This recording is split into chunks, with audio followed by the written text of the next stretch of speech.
La Bretagne, vous avez tous des questions. Vous avez tous des graves questions. Qu'est-ce qu'on va devenir un jour? Qu'est-ce qu'on va devenir? Et la Parnassa. C'est une question. Vous savez que, lorsque j'étais jeune, j'avais les mêmes questions comme qu'est-ce que je vais devenir? Qu'est-ce que je vais devenir? Alors, bien sûr, j'étais à l'Yeshiva. Peut-être je vais travailler. Peut-être je vais être avrer. Peut-être je vais être ça. Peut-être je vais être ça. Et vous savez, beaucoup de fois, on ne sait pas. Tout le monde. Même le Rambam, c'est le Rambam. Avant qu'il est devenu Rambam, au départ, il ne voulait pas étudier.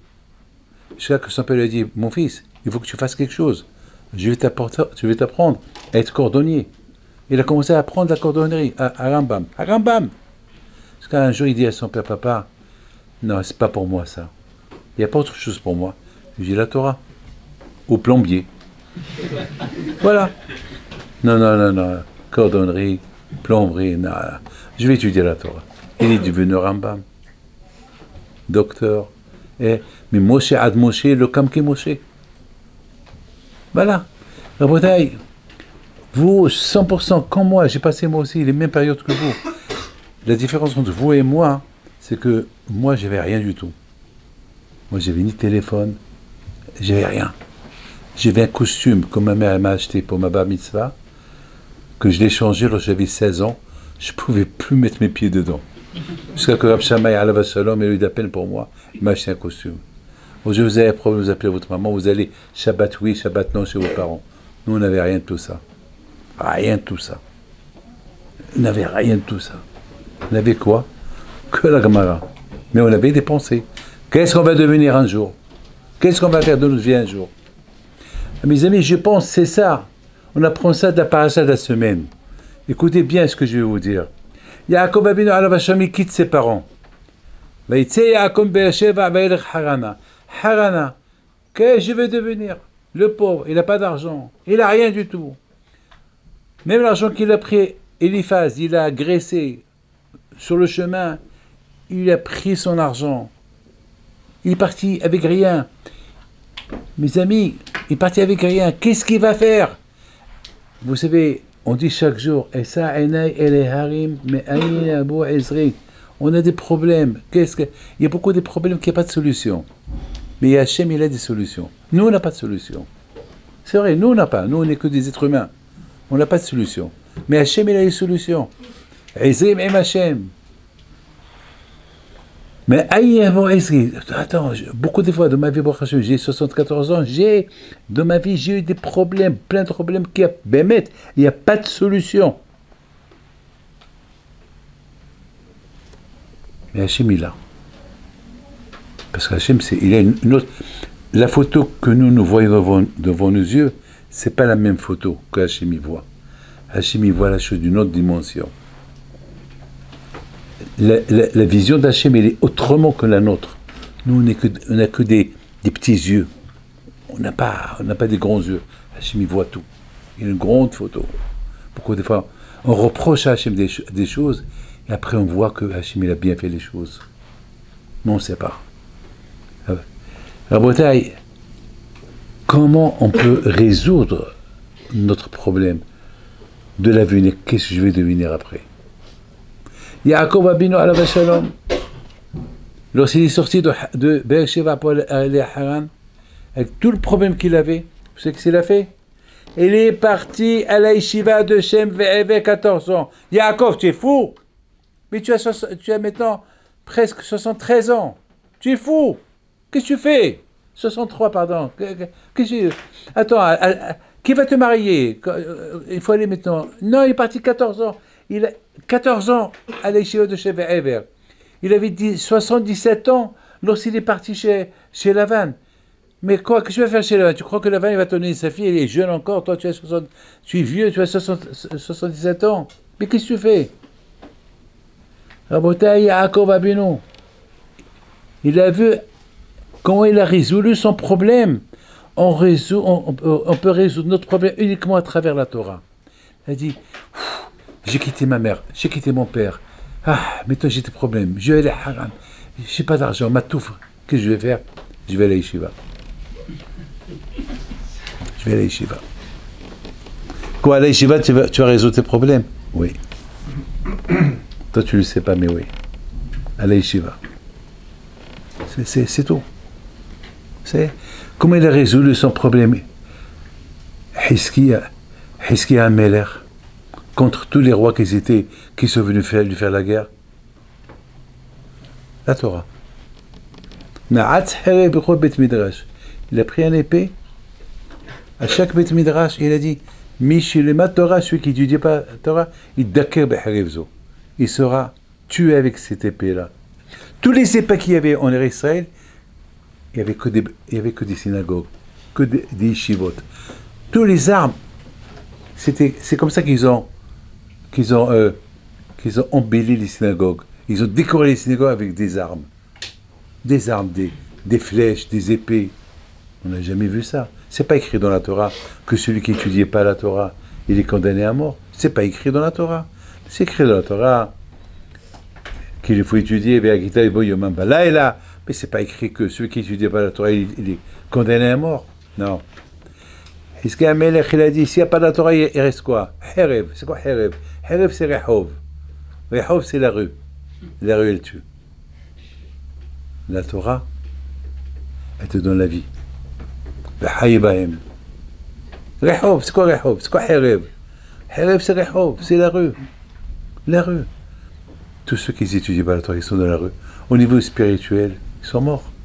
Il n'y a rien à espérer d'eux, malheureusement. Ils sont morts. Je vous donne la parole d'honneur. Je reçois les gens du matin au soir. Je vois des gens loin de tout. Ça me fait de la peine. Alors qu'ils ont tout pour réussir. Il y a un vide. Tu vois le vide. Regardez Yaakov Avinu. Lorsqu'il a quitté Beersheba, c'est écrit dans la Torah. Vaïtse, Rashi sur place, il dit At Tzadik Osaroshem. La sortie d'un Tzadik d'une ville, elle laisse un impact. Elle laisse un vide. C'est comme par exemple, beaucoup de fois ça vous arrive, vous êtes dans un hôtel pour passer Pessah, et Pessah c'est plein de monde, mais vous êtes resté encore un jour de plus. Après Pessah, tout le monde est parti, vous voyez, tout est vide. Et vous vous rappelez, mais hier, il y avait un monde fou hier, il y avait beaucoup de gens. Où sont tous ces gens-là? C'est vide. Le tzaddik dans la ville et Yaakov, chez lui, Ohoda, Oziva, c'était lui la lumière. Il a quitté la ville, plus de lumière. Il n'y a plus de lumière. On n'entend plus la voix de Yaakov, à Kol Yaakov, on ne l'entend plus. On passait devant la maison de Yaakov Avinu, on entend Yaakov étudier. Jamais j'oublierai, mes amis, ma jeunesse. Lorsque on rentrait à la yeshiva, par exemple, on est obligé de sortir à la yeshiva, on n'a pas le droit de sortir, on ne sort pas la journée. Mais parfois, on est obligé d'aller chez le médecin, par exemple, chez le médecin. Donc, on doit quitter la yeshiva, et on arrive vers 4 heures. Et ça, c'est des choses que jamais je peux oublier. Ça m'a marqué. Et on arrive à la yeshiva, et de loin, on monte les escaliers, et on entend les Bahorim étudier. Ah, ça, jamais j'oublierai. Et soudainement, on est maintenant dans un autre monde. On était dans le monde de dehors, maintenant on rentre dans le monde de la Torah. C'est un autre monde. Yaakov Avinu, à la maison, sa voix, on entend sa voix. Et un matin, on n'entend plus sa voix. Qu'est-ce qui se passe? Oui, Yaakov Avinu. Yitzhak Tzadik n'est plus là. Bon, peut-être aujourd'hui il n'est pas là. Le lendemain, l'après-midi, une semaine. Mais où est Yaakov? Je crois que tout le monde a remarqué, Yaakov n'est plus là. Où est parti Yaakov? Il est parti, il a quitté Beersheba. Il est parti où? À Haran. Mais le pauvre, il n'a plus rien, il n'a rien du tout, miskin. Comment il va arriver? Hachem, comment je vais rencontrer ce monsieur-là? Ce Lavan qui va me donner sa fille, j'ai pas d'argent, j'ai rien du tout. Lui, il aime l'argent, qu'est-ce que je vais faire? Comment il va résoudre ce problème? Ben, je vais aller étudier la Torah. Il faut que je prenne des forces.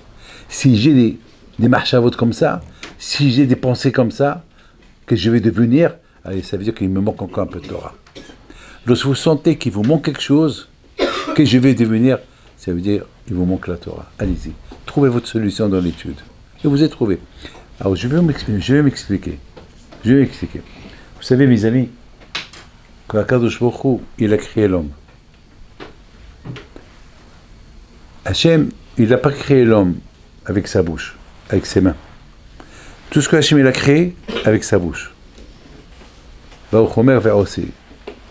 Vayomer Hachem or, il or. Vayomer Hachem Hachem il dit je veux. Mais lorsqu'il arrive à l'homme, là, quand je dit c'est pas avec ma bouche, je vais le construire. Je ne vais pas créer l'homme avec ma bouche, non. Il aurait pu le faire, s'il veut. Il peut. Non, mais non. Celui qui va avoir ma neshama, celui qui va avoir une partie de moi, celui qui va étudier la Torah, c'est moi qui dois le faire. Celui qui doit me ressembler, c'est moi qui dois le faire. Ça veut dire que chacun de nous ici, c'est une création des mains de Hakadosh Baruch Hu. Donc Adam, Hakadosh Baruch Hu, il a mis tous vos neshamot. Tous les neshamot, ils sont là. Et comment il a construit Adam? Il a construit Adam avec 613 mitzvot. Rava Hebarim et Shasagidim. 600 membres et veines. Chaque membre, chaque veine, c'est l'équivalent du mitzvah. C'est-à-dire que Hachem il a créé Adam avec les mitzvot. C'est-à-dire que Adam, c'est pas n'importe qui. Et en plus, il est un neshama. Vous savez, à telle époque, les Hachamim, ils disent que les Malachim, lorsqu'ils ont vu Adam Arishon, ils ont cru que c'était Hachem. Ils se sont trompés. Ils ont voulu faire Kadosh devant lui. Qu'est-ce qu'il a fait Hachem? Il a fait Hachem que Adam, il a soif, il a pris de l'eau, il a bu. Et ils ont dit, un Dieu ne peut pas boire. Alors, ils ont compris. Pour vous dire comment il a construit, comment il a créé Adam Arishon. Adam Arishon, du premier jour qu'il a créé, déjà il pouvait parler, déjà il pouvait donner des noms. Il était hacham, il parlait avec Akadosh Baruch Hu, il savait tout. C'était que le or en lui. La bataille, mettez ça dans la tête, il faut bien comprendre. Et je vous en prie, je ne sais pas si vous vous êtes posé cette question. Comment Rivka était tzadéket? C'est une question. Je pense que vous êtes des tmimim. Moi aussi j'étais tamim comme vous jusqu'à cette année. Cette année, je ne suis plus tamim. Ça y est, je vais être malin un peu. Ça y est, ça suffit. J'ai 74 ans, il faut que je comprends. Mais d'où Rivka, elle a étudié la Torah. Parce que lorsqu'il a fait sa connaissance, il lui donne un cadeau. Quel cadeau il lui donne? Il lui donne un bijou qui pèse 10 mesures, 10 grammes, 10. Après, il lui donne Golgolette,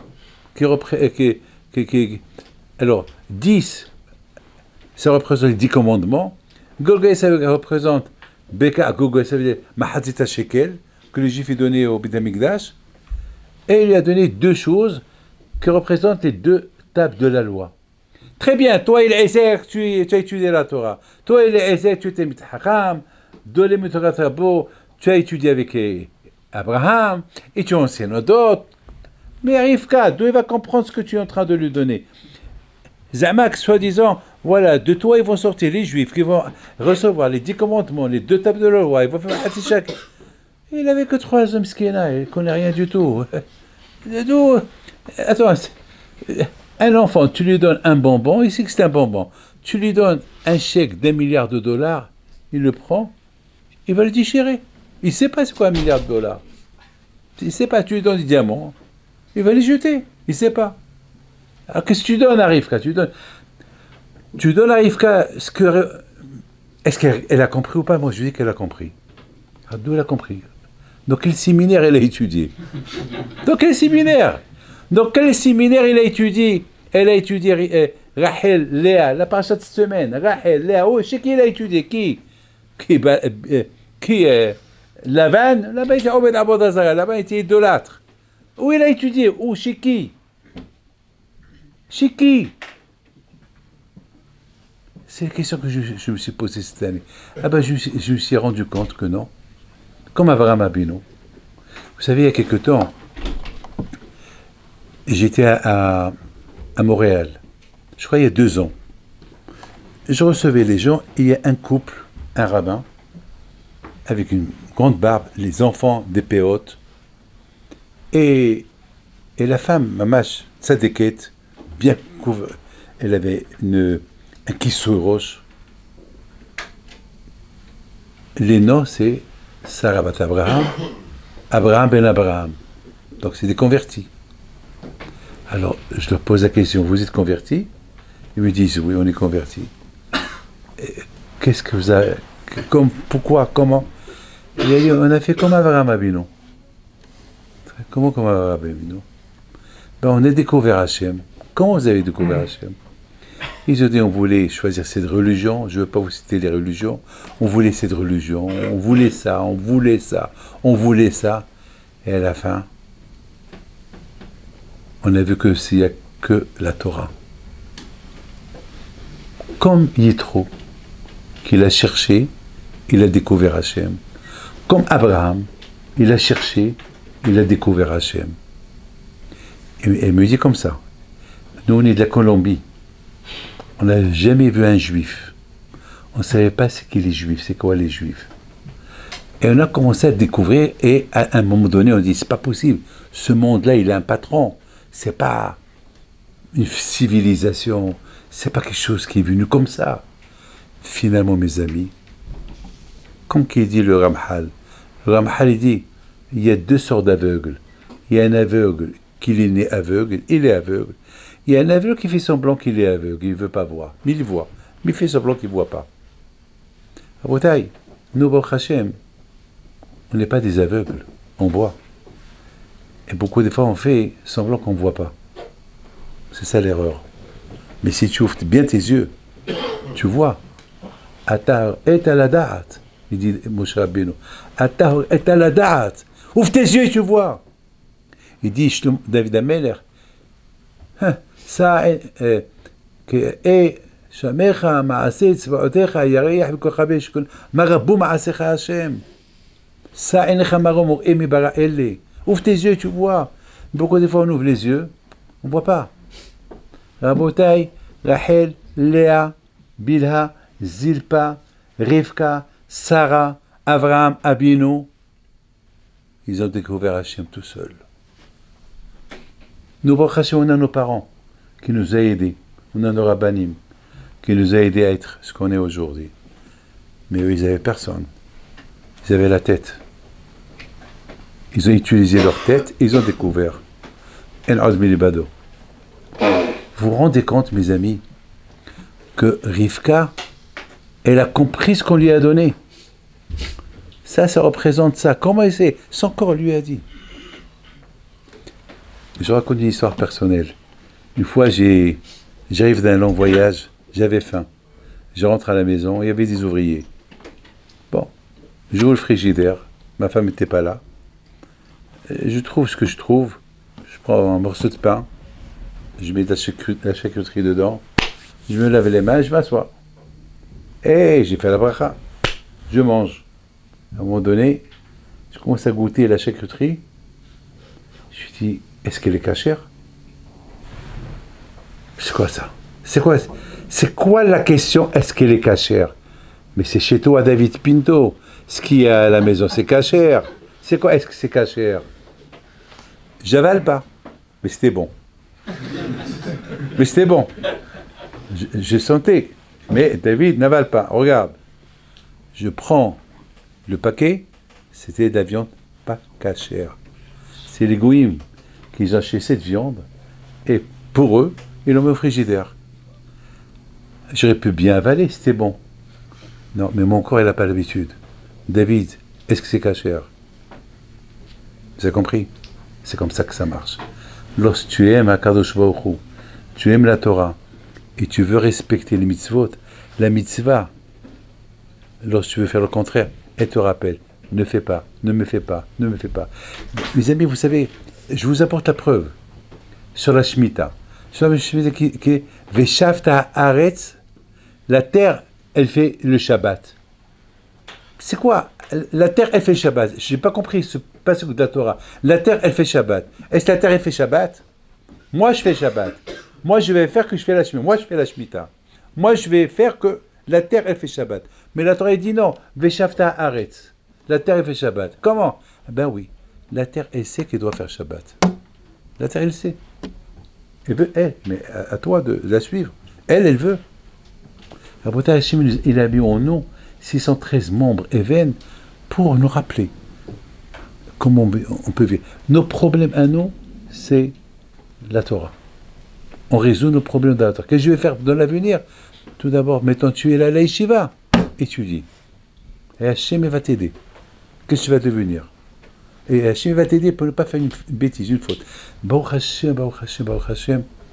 Il y a la semaine dernière à New York, il y a 2 semaines, il y a un qui est venu chez moi, un qui est à la yeshiva, et il me dit, Rabbi David, voilà, maintenant j'ai décidé d'aller étudier, maintenant, mais je ne sais pas, voilà, je vous écoute, dites-moi quelque chose. J'ai vu que Bémet, il a les Hatchamim sur le visage. J'ai vu que Bémet, c'est un bon bahour. Je lui dis, mon fils, c'est dommage d'arrêter tout. Tu sais quoi? Retourne à la yeshiva et on se parle. Avant que je voyage, on se parle. Je ne l'ai plus vu. Mais à la maison, cette semaine, il m'a appelé à la maison. En général, je ne réponds pas au téléphone. Et je lui ai répondu. Putain, j'ai répondu, c'était lui. J'ai dit, alors? Il m'a dit, j'ai décidé d'aller à la yeshiva. Il m'a dit, je suis tombé sur une mahloquette dans la Mishnah. Et cette mahloquette-là, elle m'a perturbé. Et après, j'ai dit, aïe, si j'arrête la yeshiva, je ne vais jamais comprendre cette mahloquette. J'ai pris la décision. Maintenant, mes amis, une fois, j'ai entendu un grand rabbin, Rabbi Bigdor Miller, alav shalom, qui a posé une belle question. Je termine là. Très belle question. Il dit, comment est-ce possible que dans toutes les Mishnayot que nous avons dans la Torah, il n'y a pas le nom de Bel-Azar ben Arar? Il n'y a pas. Il n'y a pas Rabbi El-Azar ben Arar. On a tous les... Alors que dans Pirkei Avot, on dit que Bel-Azar ben Arar, il était plus intelligent que tous les Hachamim.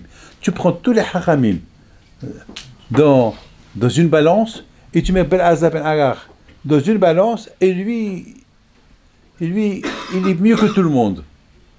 Alors, Bel-Azar ben Arar, c'était l'élève numéro 1 de Rabban Yochanan ben Zakkai. Une fois Rabban Yochanan ben Zakkai était avec Bel-Azar ben Arar, ils étaient en train de parler la Kabbalah. Rabban Yochanan ben Zakkai était sur le cheval, il est descendu et l'élève lui dit, Rabbi, pourquoi tu descends? Je dis, comment, toi tu parles de la Kabbalah, tu parles d'Akadosh Baruch Hu et moi je reste debout, c'est pas kavod. À tel point que les malachim, ils sont descendus écouter les paroles de Torah de Bel-Azar ben Arar. À tel point que même les arbres, ils ont commencé à bouger tout seuls. Les arbres, ils bougent. Tellement les paroles de Bel-Azar ben Arar, ils ont fait plaisir à Kadosh Baruch Hu. Il n'y a pas son nom dans les Mishnayot. Rien. Vous savez pourquoi, Rabotai? Vous savez pourquoi? Parce qu'il a fait une bêtise. Une seule bêtise. Que quelques années qu'il était à la yeshiva, il est parti chez lui à la maison. Lui et son copain. Ils arrivent à mi-chemin. Et Bel-Azar ben Arar dit à son copain, viens, j'ai ma belle-mère qui habite là, ma femme aussi habite là. On a des jardins, on a des piscines, on a des arbres. On peut se reposer un peu. Et après, on part à la yeshiva. Et l'autre lui dit, non, moi je vais aller à la yeshiva. J'ai quitté la yeshiva pour aller à la yeshiva. Alors ça va, tu avances, après moi je te rejoins. Il est parti chez sa belle-mère, sa femme. Il est resté là-bas quelques temps, je ne sais pas combien il est resté, peut-être 1 semaine, 2 semaines, 3 semaines. Et après, il est retourné à la yeshiva. Mais lorsqu'il est retourné, le bon Dieu l'a puni. Il a oublié un peu la Torah. Il a oublié. Il s'est trompé, comment ça a oublié? Mes amis, jusqu'à que Hachamim, ils ont prié pour lui pour que la Torah qu'il a étudiée, qu'elle retourne dans sa tête.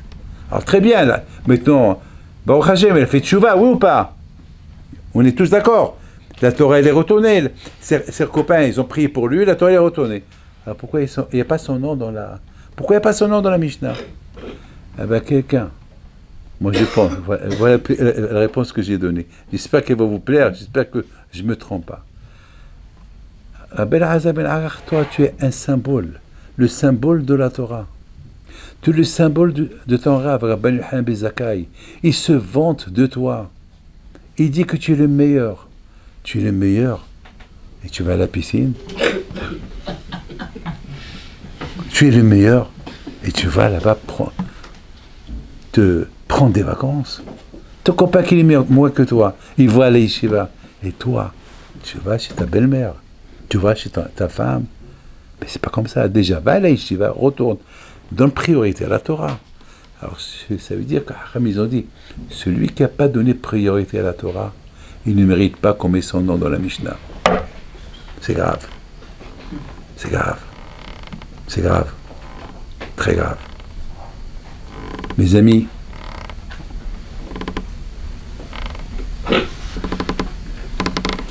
quels échos vous avez d'être ici. Moi, lorsque j'ai appris que mon petit-fils, il est là, j'étais content, parce que je savais que le rabbanim chez qui il va être, c'est des rabbanim sérieux. C'est des rabbanim qui ont grandi dans la Torah. C'est des rabbanim qui ont beaucoup de émouna. C'est des rabbanim qui ont l'expérience, comment élever, comment faire grandir un ben Torah, qui soit un vrai ben Torah. Ben Tata, il a un grand émounat hachamim.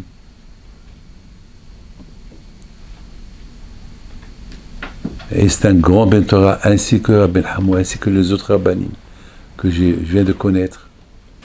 Et vous tous, vous avez de la chance d'être là. Combien vous devez dire merci à Hachem qui vous a donné le zérout. De rien que les regarder. Rien que les regarder. Et les regarder, c'est vous apprenez de Ahavat Torah, Ahavat Hashem. Parce que la Torah, elle est en vous. Vous avez compris ce que je vous dis? Elle est en vous. Il faut rien que la réveiller. Parce que les 613 membres révélés, ils sont en vous. Ils sont mamash en vous. Il faut rien que les réveiller. Et on les réveille à travers le livre. C'est tout. À travers l'étude. À travers la Torah. C'est tout. Il n'y a pas autre chose. Tout le monde pose la question. Tout le monde pose la question. Tout le monde. Hishavti derachai va shiva. David Amelech était roi. Je termine avec ça. David Amelech était roi. Être roi, c'est pas facile. Il était un grand guerrier. Il faisait les guerres tout le temps les guerres. Qu'est-ce qu'il dit David Amelech? Ma ahavti toratecha, combien j'aime ta Torah. Kol hayom sehati, toute la journée, c'est ma Torah. Mais c'est pas possible, David. Tu es un guerrier, tu es un roi, tu as des occupations. Quoi, toute la journée, Torah. Attends.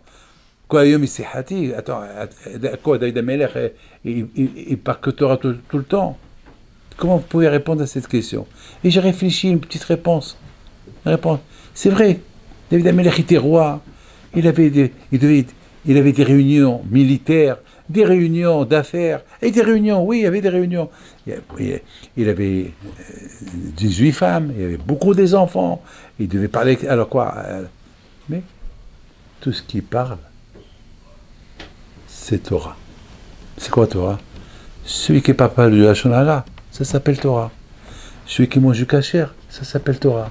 Celui qui a la kippa sur la tête, ça s'appelle Torah. Celui il pense à Hachem tout le temps, ça s'appelle Torah. Il y a un Rav, une fois, il a dit, ils lui ont posé une question, comment tu es venu Rav? Il leur a dit, parce que je pense à Hachem tout le temps. Alors j'ai rien à faire, je pense à Hachem. Je pense à ça. Beaucoup de fois, on n'a rien à faire. Qu'est-ce qu'on fait? Je pense à Hachem. Je pense à Moshe Rabbeinu. Je pense à Abraham. Ça s'appelle Torah. Donc on peut étudier la Torah sans l'étudier. Être connecté toujours avec la Torah. Ça, c'est David Amelech. Ma petite Torah techa kol hayom sehati. C'est-à-dire que Tout le temps, je pense à la Torah. Et lorsqu'il doit l'étudier, il va l'étudier. Même lorsqu'il était à la salle de bain, il avait peur, il a commencé à trembler. Ouh là là, je suis nu, il n'y a pas de mitzvot. Ah, après il a vu qu'il était circoncis. Ah, Baruch Hashem, j'ai la Brit Mila. C'est Torah. Je suis circoncis. C'est Torah. J'ai taillé de catin sur moi. C'est Torah. Voilà. C'est Torah. J'ai une kippa sur la tête. Je joue le football. La kippa elle tombe. Ah, je vais marquer un but. Ah, je vais marquer. Mais ta kippa est tombée. Après, je vais la reprendre. Et la goal. Ça veut dire que tu préfères le goal que la kippa. Je peux réfléchir. Je préfère encaisser un but et vite, je ramasse la kippa. Vous savez qui s'est dit le Baal Shem Tov? Et pourquoi il y a beaucoup de Tamil Hachamim? Il y a beaucoup de religieux. Il leur manque les Hachamaim. C'est la question de Baal Shem Tov. Le Baal Shem Tov, il dit une réponse extraordinaire. Il dit tout dépend du matin. Lorsque le matin on se réveille, donnez priorité à Hachem. Tu penses à Kajbo. Modé, Ani, Levanecha. Priorité à Hachem. Mais avant de faire modé, déjà je commence à penser, je commence à toucher ça, je touche ça, et je pense que je vais faire aujourd'hui. Ça, les Hachamim commencent du début. Lorsque je me réveille, j'ouvre mes yeux. Ah, voilà, je dormais. Hachem était à côté de lui. Maintenant, j'ouvre les yeux. Ah, je suis de ce monde-là. Modé. Son est-il atteint? Modé, Nifaner. Parce qu'il n'y a pas ce modé-là. Ça déconnecte. Rabotai, David Amelech, il dit demain, je vais aller à une réunion, telle et telle réunion. Demain, je vais aller à telle et telle réunion. Demain, je vais faire ça. Demain, et à la fin, il va à la yeshiva. Va à Shiva, la galera edotecha. Attends, on ne parle pas ici de n'importe qui. Alors, David Amelech et tous tes problèmes, ils sont où? Comment tu règles tous tes problèmes? Va à Shiva, la galera edotecha. Mes problèmes, ils se règlent à la yeshiva. Je vais étudier la Torah. Là-bas, mes problèmes se règlent. Celui qui a un problème, la Torah. La Torah, il lui règle ce problème. Nous tous, on a des problèmes. Et bon, Hachem, on n'arrête pas. On continue. Pourquoi? On sait qu'Hachem, il va régler nos problèmes. Mais hier, Hachem, quand Kadosh Baruch Hu, il vous aide, il vous donne bracha be'atzlacha, aliyah b'Torah b'Yirat Shamayim, que vous soyez toujours be'ezat Hachem, attaché à Kadosh Baruch Hu. Comme je vous ai dit tout à l'heure, vous avez des problèmes que je vais faire plus tard. C'est quoi mon avenir? Pour le moment, étudiez, vous allez voir. Parce que ce n'est pas sur le compte de l'étude que vous allez trouver des résolutions. Non. Les résolutions de l'avenir, Be'ezat Hashem, ça va se régler au moment que vous êtes en train d'étudier la Torah. C'est la Torah qui va vous régler vos problèmes. Comme Yaakov Avinu. Tous ces problèmes, ils ont été réglés grâce à la yeshiva. Et à la fin, il est retourné chez son père, avec 4 femmes, avec 12 enfants, 13 enfants. Il est retourné milliardaire, riche. Pourquoi? Parce que au moment qu'il avait les problèmes, il a mis ses problèmes sur le compte de la Torah. Ça veut dire, voilà, c'est la Torah qui va les résoudre. C'est pas moi. Et la Torah, la Torah, Hachem, il a aidé. Il a aidé. Il a aidé. À tel point que Hachamim disent que Yaakov Abinu est à Shalem. C'est quoi Shalem? Shalem b'mamono, Shalem b'torato, Shalem b'goufo. C'est de la folie, ça. Avec tous ces voyages qu'il a fait, 32 ans, loin de son père, il arrive complet, Shalem dans la Torah. Pourquoi? Parce qu'il a mis la Torah en priorité. Vaikatz Yaakov Mishinato, la paracha de semaine. Yaakov, il se réveille de son sommeil. Et la Gemara, il dit, Al tiki Mishinato, Ella mi Mishnato. Ne dis pas que Yaakov, il s'est levé, Mishinato, de son sommeil, et là, de son étude. Comment Yaakov, il est en train de dormir? Il est en train de dormir, quoi? Il dort, il est la Mishnah. Comment? Ben oui. Celui qui est connecté à Hachem, celui qui va dormir, il dort mitor d'Ivri Torah. Ça s'appelle comme si toute la nuit il a étudié la Torah. Celui qui dort avec un livre, c'est pas avec un téléphone, hein, en train de chercher je sais pas quoi. Il cherche. Moi, Baruch Hashem, je ne sais même pas comment faire. Et alors, parfois je vais essayer de faire, alors je ne fais pas. Je ne sais pas comment ça marche. Je ne connais même pas. Chez mes témoins, je ne connais même pas mon téléphone, mon numéro. J'ai jamais connu mon numéro de téléphone. Je connais même pas celui de ma femme. Je connais aucun téléphone. Je vous parle devant le Sefer Torah. Je connais aucun téléphone. Je connais rien. Je vois les gens sur les ordinateurs. Je rigole. Je sais pas. Je sais pas. C'est pas que je suis hamar. Je veux pas savoir. J'ai fait un tenaille avec moi-même. David, ne rentre pas dans ce piège-là. Tu vas devenir fou. Voilà, tout le monde est fou. Toi aussi. Il y a beaucoup des fois des gens qui ont le tic, ils font comme ça. Un tic. Le Shabbat, je parle du Shabbat. Parce qu'ils n'ont pas le téléphone. Alors le Shabbat, il faut comme ça, oui. Alors, je ne connais pas. Je vous dis, le seul numéro de téléphone que je connais, 24254, c'est celui de ma mère. C'est un téléphone. Lorsque j'étais à la Yeshiva, lorsqu'ils ont fait l'Aliyah du Maroc en Israël, et ils avaient un téléphone fixe à la maison. Aujourd'hui, il y a 7 numéros.